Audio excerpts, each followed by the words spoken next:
কি যে বলো না আপা, ধর্ষণ তো জোর করে হয়। ছায়া তো নিজের ইচ্ছায় গিয়েছিল ছেলের সাথে, তাহলে এটা ধর্ষণ কিভাবে হয়? অরূপ ঠায় দাঁড়িয়ে থাকে, তার চোয়াল শক্ত হয়ে ওঠে। ছায়া এইসব শুনে হিম হয়ে যায়। অস্ফুট স্বরে বলতে থাকে, আমি ধর্ষিতা না, আমি ধর্ষিতা না। চিৎকার চেঁচামেচির আওয়াজ পেয়ে আশেপাশে প্রতিবেশীরা ছুটে আসে। রেজাউল সাহেবের দৃষ্টি ভীষণ স্থির, নিষ্কম্প। তিনি অত্যন্ত চিন্তাগ্রস্ত। মেয়েদের তিনি অতি আদরে বড় করেছেন। মেয়ের বিষয়ে এইসব শুনতে তার কলিজাটা ফালি ফালি হয়ে যাচ্ছে, কিন্তু এখন নিজেকে কঠোর করতেই হবে। তিনি আচানক ভাবনায় বুঁদ হয়ে থাকা গম্ভীর চোখে দুটো কুঁচকে অমসৃণ গলায় বললেন, আমি তোমাকে সঠিক শিক্ষা দিতে পারিনি। আমার ভুল হয়েছে তোমাকে মোবাইল কিনে দেওয়া, তোমাকে এত স্বাধীনতা দেওয়া। আমি তোমাকে বিশ্বাস করেছিলাম, তুমি তা ভেঙে গুড়িয়ে দিয়েছো। আজ থেকে বাড়ির চৌকাঠ পেরোনো তোমার বন্ধ। রেজাউল সাহেবের গলা ধরে আসে, হাঁপাতে থাকে, সোফায় গিয়ে বসে পড়েন। তিনি আর কিছু বলার অবস্থায় নেই। মীরা বেগম ঘোলা চোখে জল নিয়ে একবার স্বামীরকে পরখ নিলেন। ছায়া বাকরুদ্ধ হয়ে গেল, সংকুচিত গলায় বলল, বাবা, আমি কিছু করিনি। লজ্জার অপমানে ছায়ার পুরো শরীর যেন ছেপে গেল। তীব্র ভয়ে জড়সড় হয়ে দাঁড়ালো, চোখে বিধুরতা, দ্বিধান্বিত নত মুখ। তার বাবা মা যে তাকে ভুল বুঝছে। কিশোরীর ছোট্ট মনে জলোচ্ছ্বাসের ন্যায় প্রবল বেগে আঘাত করলো একটি কথা, সে কলঙ্কিত। ছায়া যেন হঠাৎ করেই নিভে গেল। রসনারা বেগম এইটার কুটিল হেসে বলে, এবার কে বিয়ে করবে তোকে? পুরো ঘরের সমীরণ যেন চঞ্চল হলো এইবার। ঘরে আসা প্রতিবেশীরা গুনগুন করে যা তা বলা শুরু করে। আপা গো, আমার তো মেয়ের ভালো ভাবছিলাম, এখন এটা কি হলো? আরে হ আপা, দেখলে মনে হয় ভাজা মাছটা উল্টাই খাইতে পারে না। দেখে মনে হচ্ছে রেপ হয়েছে, আল্লাহ ভালো জানে। ছায়া কান চেপে ধরে, তার কানে যেন কেউ গরম গলিত কয়লা ঢেলে দিয়েছে। ছায়া ভীত সন্ত্রস্ত হয় আশেপাশে পরিচিত মানুষের অবিশ্বাস্য আচরণে। ছায়ার চোখ টলমল করছে পানিতে। অরূপ খুব শান্ত নির্বিঘ্নে অস্বাভাবিক গলায় বলল, আমি বিয়ে করব। সবাই যেন ভূত দেখার মতো চমকে উঠল। রেজাউল সাহেব যেন বিশ্বাস করতেই পারছেন না, এক অমীমাংসিত ভাবনায় ডুবে গেলেন। মীরা বেগম আশঙ্কিত গলায় বললেন, তুমি তো অন্য ধর্মের। অরূপ এবার হাত মুষ্টিবদ্ধ করে, চোখ বন্ধ করে একটা লম্বা শ্বাস নিয়ে রয়েস হয়ে ঝলসানো গলায় বলল, আজ সবার সামনে দাঁড়িয়ে কালিমা পড়ে আমি ইসলাম গ্রহণ করলাম। আমি মুসলিম হলাম। উপস্থিত সবাই স্তম্ভিত হয়ে গেল। নিশ্চল হলো সবার চোখ। সবাই যেন কিছু মুহূর্তের জন্য হয়ে গেল হতবাক, বিস্মিত, বিমূঢ়। ছায়ার কানে বারবার কথাটা ধাক্কা খাচ্ছে। ছায়ার মনে তৈরি হলো অস্থিরতা। চোখ দুটো চঞ্চল চিত্তে অরূপের পানে নিবদ্ধ করল। ভেতরে যা কোমল। অরূপ শূন্য দৃষ্টিতে তাকায় ছায়ার পানে। অরূপের লালাভ আঁখি দেখে ছায়া আটকে ওঠে। ছায়া চলে যায় নিজের রুমে অস্থির চিত্তে, গিয়ে দরজা বন্ধ করে দেয়। এত কিছু হবার পর হাতে থাকা চিঠিটা পড়ার কথা ছায়ার মনেই থাকলো না। ছায়া নিজের ঘরে চলে যেতেই মীরা বেগম মাটিতে বসে পড়লেন।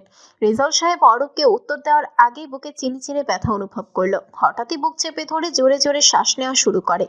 মীরা বেগম দৌড়ে গিয়ে স্বামীকে ধরলেন। হসপিটালে নিয়ে যাওয়া হলো রেজাউল সাহেবকে। মাইনর হার্ট অ্যাটাক হয়েছে। রসনারা বেগম, মালা আর রবিন ছায়াকে দোষী করলেন। মীরা বেগম পুরোটা সময় নীরবতা পালন করলেন। হামিদা বেগম পুত্র শোকে কাতর হলেন। মিজান সাহেব সব শুনে যেন মূর্ছা গেলেন। আমি যা শুনেছি তা কি ঠিক? কোন সাহসে তুই নিজের ধর্ম ত্যাগ করলি? উত্তর দে। আমাদের বংশের মান ইজ্জত এইভাবে ডুবে দিলি? আমাদের পূর্বে পুরুষদের হাই লাগবে, তোকে আমি ত্যায্য পুত্র করলাম। অরূপের বাবা অনিন্দ মুখার্জি ক্রোধের সহিত ছেলের গালে সজোরে থাপ্পড় দিয়ে বললেন। অরূপ যেন আজ নিজের কাঠিন্যতা বজায় রাখলো। খুবই শান্ত ছেলেটা হয়ে গেল আজ বড্ড কঠোর, অবাধ্য। সুস্মিতা দরজায় দাঁড়িয়ে নিজের ছেলে আর স্বামীর সম্পর্কের ভাঙন দেখে মুখে শাড়ির আঁচল চেপে কাঁদছেন।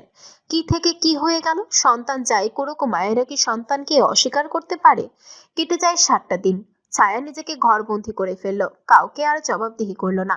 কেউ না জেনে তাকে দোষারোপ করলো। সে আর নিজেকে নির্দোষ প্রমাণ করতে চাইল না। হঠাৎ করেই যেন বড় হয়ে গেল। রেজাউল সাহেব পূর্বের থেকে কিছুটা সুস্থ। রসনারা বেগম আর মালা ছায়াকে অপমান করার কোনো সুযোগই হাতছাড়া করলো না। হামিদা বানু যেন নিস্তেজ হয়ে পড়ে।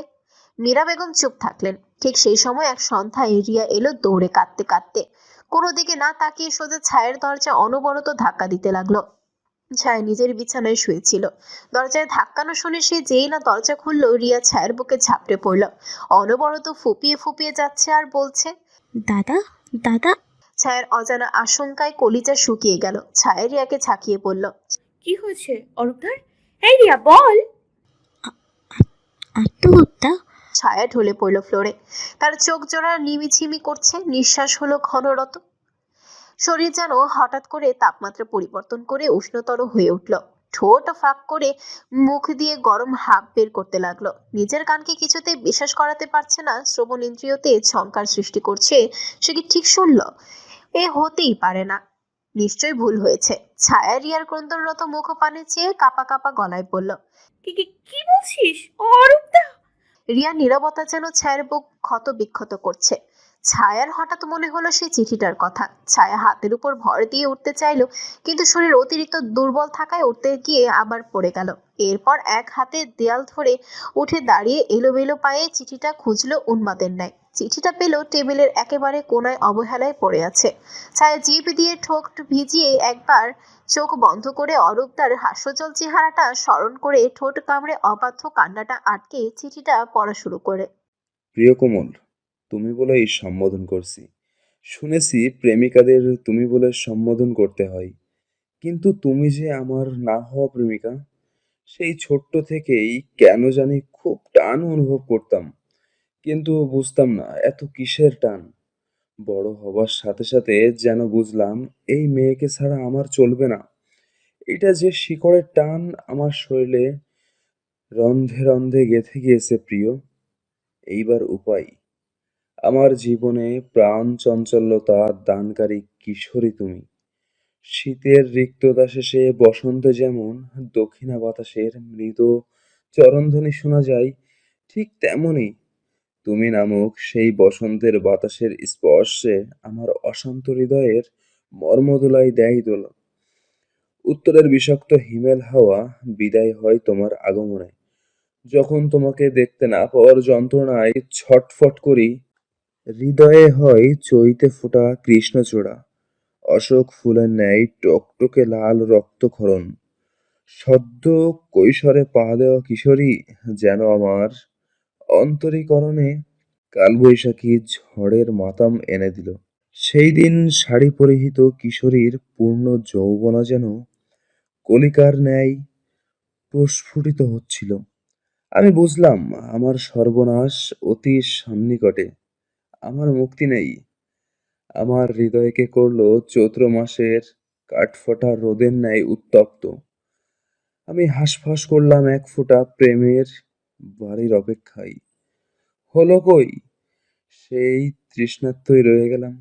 সেই সপ্তদশী কিশোরীর শরীর থেকে আসা কস্তুরীর ন্যায় ঘ্রাণ যেন করলো আমায় সংযম ছাড়া। রূপচ্ছটা আমার হৃদয়ে আনলো বসন্তের ছন্দহিন্দোল। আমাকে একটু ভালোবাসা গেল না কোমল? আমি যে বড্ড ভীতু। যেদিন তোমায় দেখলাম অন্য একটা ছেলের সাথে, আমার হৃদয় সেদিন ভেঙে টুকরো টুকরো হয়ে গিয়েছিল। মনকে মিথ্যা সান্ত্বনা দিলাম, সব মিথ্যা। কিন্তু দেখো, সব জানি কেমন নির্জীব হয়ে গেল। আমি চাইবো জীবনে একটিবার সেই লাল শাড়ি পরিহিত কিশোরী আমাকে উষ্ণ আলিঙ্গন করুক, আমার অশান্ত হৃদয়কে শান্ত করুক। আমি সবসময় চাইবো আমার কোমল ভালো থাকুক। যদি জীবনে কখনো এমন পরিস্থিতি আসে, তবে নিজেকে ভালো রেখো। মনে রেখো, তোমার ভেতর আমার সুখ। তোমার দুঃখে আমি কখনো ভালো থাকবো না। ভালো থাকো। ইতি অরূপ।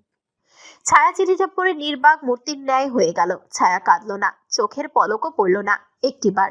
ছায়া পা টেনে টেনে আলমারি থেকে সেই লাল শাড়িটি বের করলো। খুব সুন্দর করে পাক্কা গৃহিণীর ন্যায় শাড়ি পরলো। আলতা বের করে পা আলতা দিয়ে রাঙালো। চুলে দিল সেই দিনের শুকিয়ে যাওয়া রজনীগন্ধার গাজরা। চোখ কাজলে দ্বারা আবৃত করলো। রিয়া এমনিতেই ভাই হারানোর শোকে কাতর, এদিকে প্রিয় বান্ধবী ছায়ার অস্বাভাবিক আচরণ মেনে নিতে পারছে না।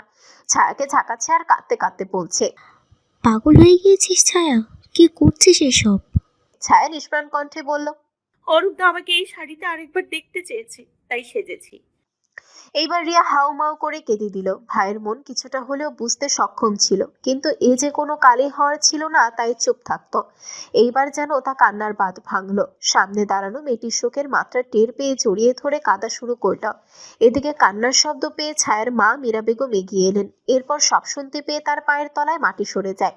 ছায়া চিঠিটা হাতে নিয়ে অরূপদের বাড়িতে যায়। গুটি গুটি পায়ে, শাড়ির আঁচল মাটিতে গড়ায়, চোখের কাজল লেপ্টে একাকার, মাথার চুল এলোমেলো, মুখ একদম নির্জীব। চারিপাশ থেকে আহাজারি আর কান্নার রোল ভেসে আসছে। আগরবাতির সুঘ্রাণ বাতাসে। একটা কাঠের পাটাতনে চাদরে মোড়ানো সেই ব্যর্থ প্রেমিক।